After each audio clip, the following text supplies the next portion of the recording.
Many immigrants are dealing with mental health challenges due to various reasons you will get to hear about in the course of our conversation on mental health.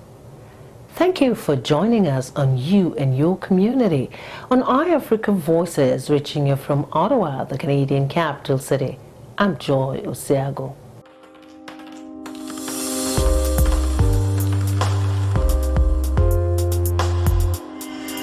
We are in the middle of a pandemic that has escalated the issue of mental health. Before COVID-19, our crew spent time speaking with members of our community about mental health and how they're responding to treatment. We got shocking revelations. Unfortunately, we cannot share the video with you as those involved ask that we respect their privacy. However, we discovered that a good number of those suffering from mental health cannot access treatment which is available, and that is because of the stigma and the fear of being rejected by society. I'd like you to listen to a community advocate in Canada who is concerned about the African, Caribbean, and Black community and mental health, the deep-rooted issues and the changing needs of the people.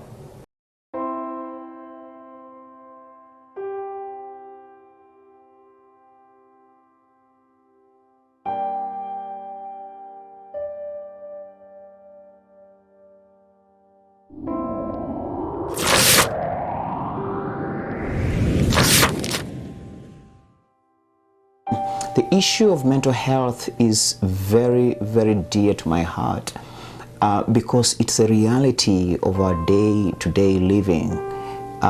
People struggle with mental health because of many factors they're dealing with. For example, recently we are now dealing with the pandemic, and just when this stresses and pushes on your mind and you think about it, I mean, chances are many it's going to affect you.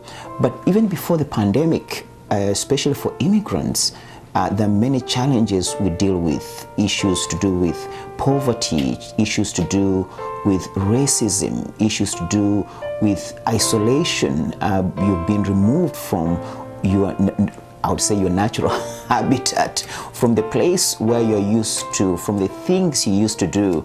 Think about professionals in particular. As someone was a doctor in Nigeria, and he comes here and he is told that you cannot practice as a medical personnel. You have to go back to school. Many things that create lots of stresses on us. People beginning from zero, and you're dealing with a very different parenting style where children want to do what they want to do, and all these things create a lot of stresses. Immigration, you have to go through how many years of waiting for immigration to approve your status as a permanent resident. Many things that create stresses for us.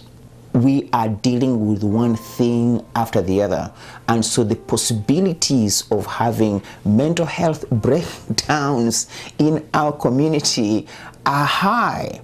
Yet, unfortunately, our communities, especially immigrant communities, and I speak about the Black community where I come from, talking about mental health is a taboo. We come from cultures where you cannot say, I'm having mental health complications. You are looked at as an invalid. You are looked at as somebody that is useless. You are not able to function again.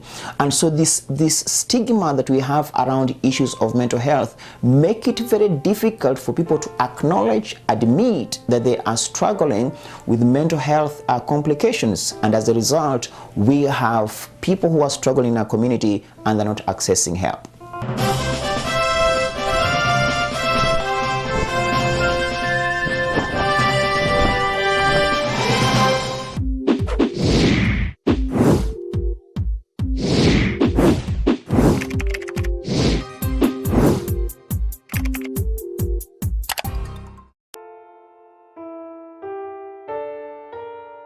We, especially immigrants, are not fair in our judgment on people struggling with mental health complications and challenges. We have this feeling that these people are not productive anymore.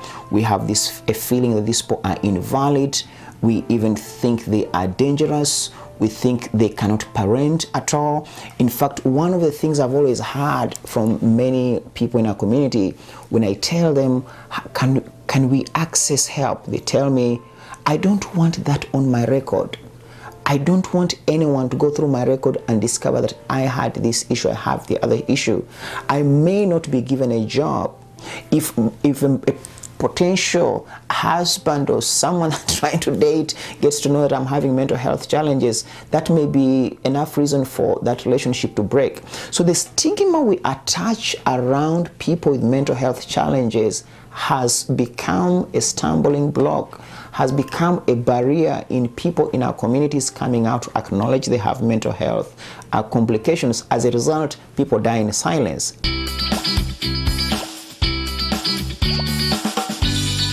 I have also had opportunity to interact with people who have acknowledged that they are struggling with mental health challenges. They have gone for therapy, they are on medication, and just amazing to see how whole, how complete, how happy these people are and how they're moving on with their life. As a faith-based leader, it bothers me to know that there are resources available for people who are struggling with mental health challenges. I have friends, there are people who have come to me in confidence who have accessed some of these resources, people who are on medication, and they're doing very well, productive, working, great parents, and involved in everything else. Yet on the other hand, I meet people every day as late as yesterday. I was speaking to somebody who said, Pastor, I don't want to acknowledge that I have mental health challenges. I don't want to get therapy because it will go on my record. I have other people who know that if they came out as having mental health challenges, the society is going to judge them harsh. The society is going to stigmatize them. The society is going to ostracize them.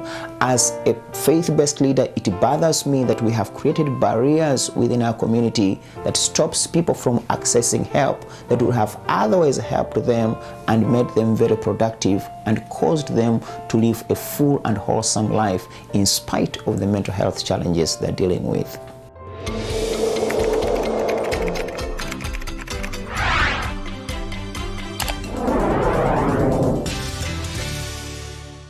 The way forward out of mental health challenges in our community is exactly what we're doing. Having people like myself, faith-based leaders in particular, because when you look at the Black community, probably I would say faith-based leaders have a platform to address their community every single day. Yes, we call it church, but the truth is that is a platform to address not just the parishioners, but to address the community.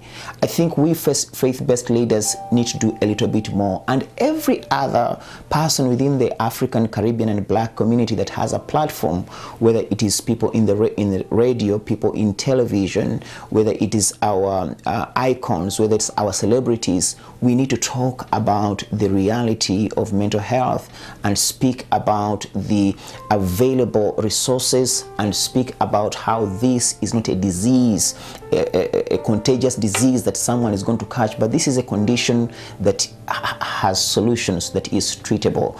Also, I think from the government, the community as a whole, there needs to be an assurance to the Black community in particular that we have the best services and the best therapy and the best medication that are available to help you, because there is a genuine fear. Some people call it medical racism, where people are worried that if I went hospital to ask for help, I'm going to be given medication that is going to make my situation worse than it initially was. And we have seen cases like that. I'm not a an expert at this, but there are some medication that I personally know that our people are usually subject to. And as soon as they take that medication, their weight increases. They're slowed down in who they are. You find someone who was happy and outgoing, is very subdued and is very docile. When our people see that kind of impact and that kind of experience with their people, everybody begins to fear to interact with this medication. There needs to be assurance from Health Canada that we have the best available resources. There needs to be evidences of that, and whichever way the government can communicate that we have the best resources for you, there are no side effects with these resources, a lot of data that is provided, that I think will increase the confidence that our people have in accessing the available resources.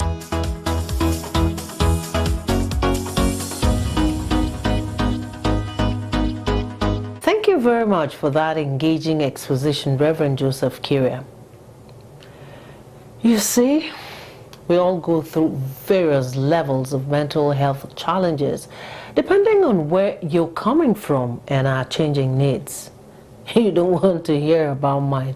I mean, there are days when I go into my closet and scream to fix my mental reset button. And don't ask me why. But I do it regularly to get back my sanity. And it works.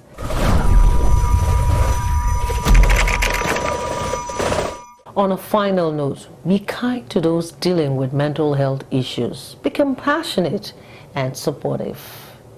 Thank you very much for staying with us. Until we come your way next time, I'm Joy Osiago.